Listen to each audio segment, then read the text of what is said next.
When Flight 408 hit severe turbulence, the yellow oxygen masks dropped from the ceiling panels, but the plastic bags inflating above the passengers were filled with thick, swirling, mustard-colored smog.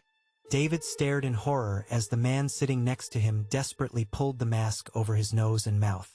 The man inhaled deeply, his eyes instantly rolling back into his head as thick, black veins spiderwebbed across his neck. He slumped forward, completely paralyzed but hyperventilating. "Don't put them on," David screamed, unbuckling his seatbelt. But the cabin was in full panic mode. Dozens of passengers were strapping the masks to their faces, instantly seizing and falling eerily silent as the mustard gas pumped into their lungs. David covered his mouth with his sweater, scrambling out into the aisle. The airplane wasn't pitching or rolling anymore. It was gliding perfectly smoothly, descending at a steep, controlled angle.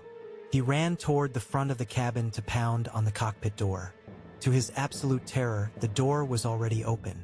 The pilot and co-pilot weren't in their seats. They were standing in the galley, zipping themselves into heavy, lead-lined biohazard suits. The pilot looked at David, his face obscured by a tinted visor. He tapped a button on the intercom.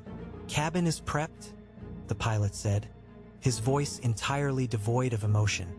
"The specimens are sedated and marinating nicely. Open the cargo bay doors.